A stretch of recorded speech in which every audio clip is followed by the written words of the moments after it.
We saw a lot of people. It was not an easy show to cast. Gradually, we started to find that we were just picky for the right reasons. We had done a pilot the year before David Schwimmer had auditioned for us, and he was kind of, his voice was in our heads. So we pursued him. When I got the call, I was really surprised, and I flew back to Los Angeles. After that meeting, I was completely sold on doing the show. And you never knew she was a lesbian. No, okay? Why does everyone keep fixating on that? What's interesting is that for most of these parts, these were the only 6 people who nailed these parts. Okay, Phoebes, you look in the kitchen, I will look in the back closet. Okay. I can save you time, ladies. I'm right here. Like Chandler, we saw a ton of people for Chandler, and I thought that was going to be the easiest part to cast because it's a lot of jokes. All right, when was 1990? Okay, you have to stop the Q-tip when there's resistance. I guess my name had been on a list or something, but I wasn't available. I was doing another show. Actor after actor, they're fine, they're okay, it's not funny. We started to doubt the material. We started to think, all right, something's wrong with the character, we need to rewrite this, we need to come up with different things. And then Matthew read it, and it's like, oh, well, there you go. We don't have to change anything, that's it, that's the guy. I'm an actor, I have a process. I auditioned for Phoebe. Yeah, it was the regular process, you know. I think I went in for the producers, and then Jim Burrows, who was directing the pilot, and then Warner Brothers, and I just remember there were like 15 people at that audition. Like actresses were coming out shell-shocked. Like, did you see how many people were in there? Lisa, we knew from Mad About You. There were a couple of things in Ursula, I think, that connected for us to Phoebe potential, but of course Ursula was, you know, mean, and while she was ditzy on one hand, she was kind of harsh in another, and Phoebe needed to be sweet. Oh, I gotta go. Whoa, oh, head rush. Oh.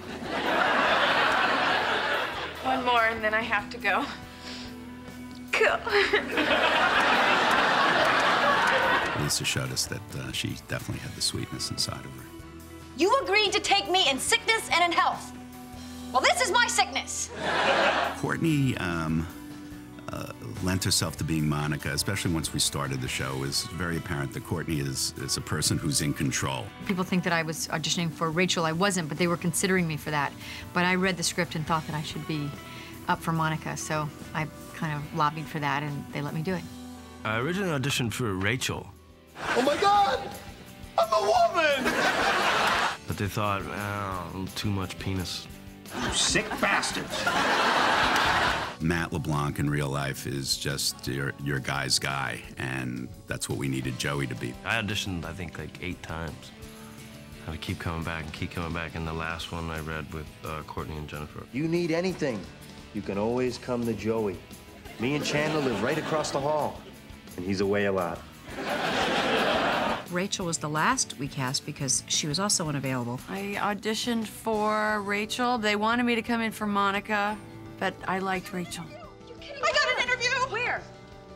Saks Fifth Avenue. Oh, Rachel. Oh, it's like the mothership is calling you home.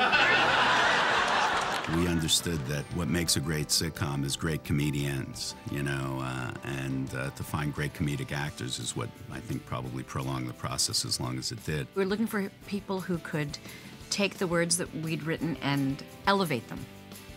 Pivot! Pivot! Shut up! Shut up! Shut up! The 6 of us first met at a table read. A couple of them had met, you know, through the audition process, reading with people, but I didn't meet any of them until the table read. We just all read through the script, and it was amazing. It was, you know, it was sort of the time that I realized the kind of magic was existing in my life. And I remember the first table read thinking, wow, these guys are great, you better pay attention. Just hearing the way everybody, you know, their take on their character, because I read it and I, you know, made certain assumptions about what these other people were, and there were some surprises. It was really fun. There's just something about just their unique sound. As we were reading and in scene, I was discovering, oh, this is the voice of Phoebe. Oh, this is Chandler. Where are they? Yeah, this is nice. We never do anything just the 2 of us. That's great. Maybe tomorrow we can rent a car and run over some puppies. Ew, I don't want to do that. They filled it the way I imagined it sounding. Not one of us could have been traded out. It was like the six of us were like the perfect pieces of this puzzle, and it was great. You have a third nipple? You bitch. Whip it out, whip it out. Come on. There's nothing to see. It's just a tiny bump. It's totally useless. Oh, as opposed to your other multifunctional nipples. Joey was in a porno movie. If I'm going down, I'm taking everybody with me. When we first pitched the show, although we always said it was an ensemble show, we kind of thought of Phoebe and Chandler as a little more secondary, that they'll provide humor when we need it. All right, here's my $7.50, but I think you should know that this money is cursed. What? Oh, I cursed it. So now bad things will happen to he who spends it. That's all right. I'll take it. Bad things happen to me anyway. This way I can split them up with a movie. They gave us much, much more than that. They became so central to the ensemble. In the first season, we had to come up with a way to save some money on the next week's episode. So the idea that I came up with that I gave to Martin and David is somehow you need to create a story that involves no guest cast, that involves no additional sets. Somehow it all takes place in the basic sets of the apartment, and we add nothing to it. That vice became a virtue that became a hallmark of Friends, and we did the episode, the one when no one was ready. You hide my clothes, I'm wearing everything you own. Oh, my God! That is so not the opposite of taking somebody's underwear. Look at me. I'm Chandler. Could I be wearing any more clothes? There was an ease and a comfort and the way they worked off of each other, and you realized there's not a weak link. I think these episodes where it just became about the six of them in the room were something we looked forward to each year on Friends. And I think we did at least one a year. And in some years we started to like the, as we call them, the bottle shows, the show inside of a bottle. Hurry! Monica's gonna make you pack. She's got jobs for everyone. Now, it's too late for me, but save yourselves! We actually started to do more of them, and just found that there was that great strength, and the show was at its best when the six of them were together in one room. What a great night. Chandler can't do it. These guys kissed. What? You guys kissed? Oh, this is huge. No, it's really not huge. And people thinking it's huge has led Monica to believe that we are stealing her thunder, which we are not. Well, we're still talking about it, aren't we? Well, yeah, that and Chandler's problem.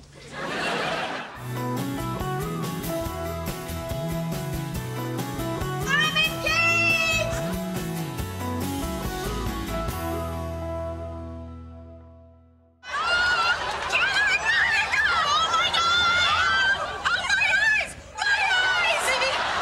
I loved when Monica and Chandler started seeing each other, and it was a secret, and then how everyone found out. You?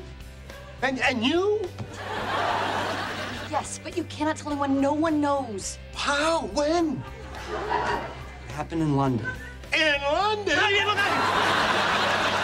We were in London shooting it, and Monica's under the covers, and Ross comes in, and I talk to him for a second, and then Ross leaves, and then Monica pops up and says, "Do you think he saw us?" And then we had to hold for 27 seconds. I was so happy that people were excited and surprised.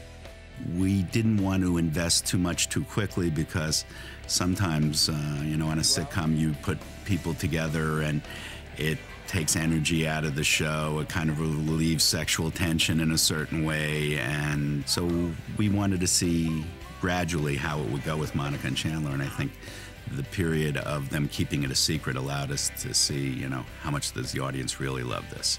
We're in a relationship? I'm afraid so. I was really excited to have a storyline that had an arc and that was going to keep going, and I was really happy about that. I can't believe you're gonna ask Monica to marry you. I know. She really planned the whole thing and lit all the candles and decided to ask Chandler to marry her, and she breaks down and can't. It's really hard for her, but that was exciting. That was probably one of my favorite episodes. Monica. Will you marry me? Yes. The show isn't afraid of going for emotional moments, and that sure was a big one. You know, we both started crying, and you know, a big moment was happening for the show. It was fun. It was really nice to go through that whole process with Matthew.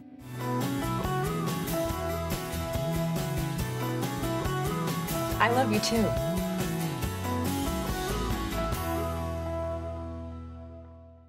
I don't know the actual names of the chords, but I made up names for the way my hand looks while I'm doing them. I didn't like the guitar. I wasn't getting it, and so I think I even asked, what if she plays the bongos? Smelly cat, what are they feeding you? In the beginning, we actually had a guitar teacher come in, and it actually, by making her better, it made the comedy not so good. So Lisa was really hurt. I said, you know what, I don't want the guitar lessons anymore. I've learned a few chords, that's enough. That's all Phoebe would know anyhow, so I'll make everything do with just these chords. And she did for 10 years. Whenever I get married, guess who won't be asked to sing? Somebody named Geller and somebody else named Bing! I loved when Phoebe was pregnant and that whole arc. Frank Jr. and Alice got married. Oh my God! Yeah, and they're gonna have a baby.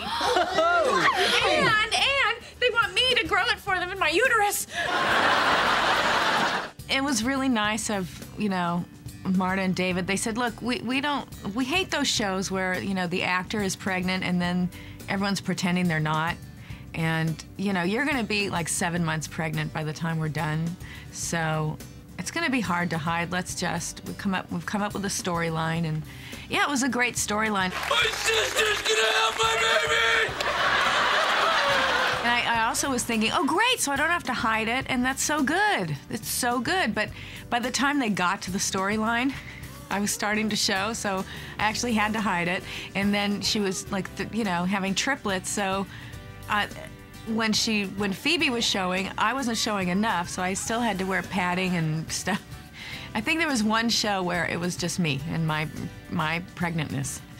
You look even more beautiful than you did yesterday. Oof. In fact, I'm going to kiss you now. Oh, wait.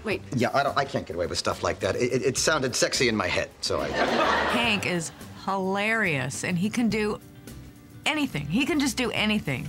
And I loved you know, the David-Phoebe relationship. I liked it a lot.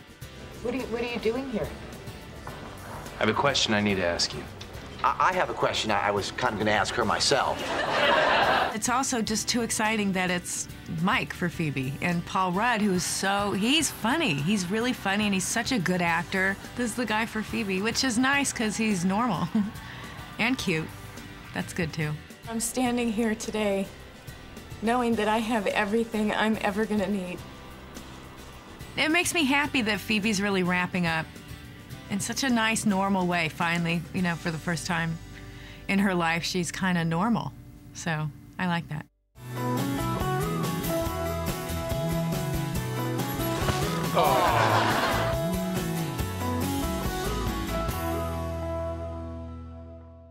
If he doesn't like you, this is all a moot point. Huh. A moo point? Yeah, it's like a cow's opinion. You know, it just doesn't matter. It's moo. He's a guy who really always says what's on his mind. He's a rotten liar, and just food is a passion of his, you know, as much as women. You boys are about to see something really special. How you doing? How you doing? How you doing? We have this in the audience when we shoot the show. There's a guy, Jim Bentley, does the warm-up. He got into this habit of getting the audience to say, "How you doing?" And it's pretty funny. So it's like a catchphrase all of a sudden. I'm an actor. Wow. Career-wise, I think it's always best if he just is unsuccessful because he's the underdog. You know, and you can root for him. I love that he was on the soap opera in a coma for like a year, had no lines, just lay there, go to work and lay there every day. That was pretty funny. Cut. I'm back, baby! Joey and Rachel, which was such an effort and so difficult to accomplish, was so gratifying. The Joey and Rachel storyline was something that scared the actors very much. Everyone knows that Ross and Rachel are supposed to be together, and we spent 10 years keeping them apart. But to see her with one of the regulars, they don't belong together. That's not right. But I remember we were talking about David Crane, and he said, but it's like playing with fire, and it's exciting to write. And I thought, well, it's great. It's always been you, Rach. I'm pregnant. I love you. I have a very special spot in my heart for Ross and Rachel. I do love you. Oh, I love you too, and I am never letting you go again. Okay, because this is where I want to be. Ross used to have a crush on Rachel. We didn't know that was going to be the central romance of the series. And it was just chemistry. It was just seeing the two of them work together, and just something magical happened. You know, you probably didn't know this, but back in high school, I had a major crush on you. I know. You did? Oh, okay. It's a testament to the writers to be able to find, hopefully, grounded and organic ways to keep that relationship between Ross and Rachel evolving. You always feel a sense of history between these two and a sense of destiny, that these two belong together. I think we want them to be. I want them to be. I've always wanted them to be. As Phoebe said, we're each other's lobster. See? He's her lobster. I've always remembered that because in some crazy way it's true. We gave David something physical to do, and he said, no, you got to give me more of that. There was this bit with an umbrella. And you remember my brother Ross? Sure. Hey. That awkward physical comedy because of Rachel in the same room. The thing that appealed to us about David was his quirkiness and in terms of his timing. I used to say this word, hi. Hi. In such a way that I thought all the pain of his existence was going into that one greeting of hi. You know, I haven't said that in a long time. It makes me laugh just doing it. Schwimmer is just perfect. We've just feed off each other. I think the thing about Jennifer being the one to be Rachel was that she wasn't just funny and beautiful. There was something special about her. There was something fresh. I am over you. And that, my friend, is what they call closure.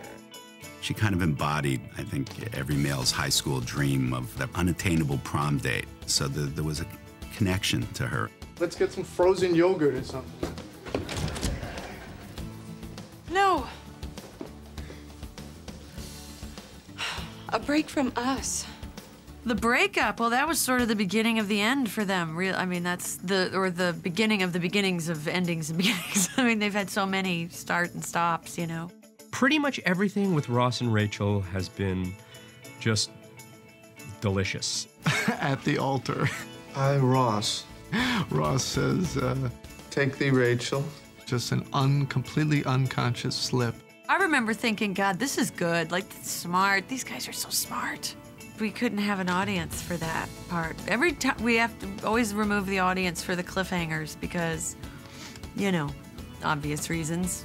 You don't want to spoil it, but I just remember that it was just chilling. It was just kind of, you know, he said, Rachel. We finally get Ross and Rachel together and that amazing kiss.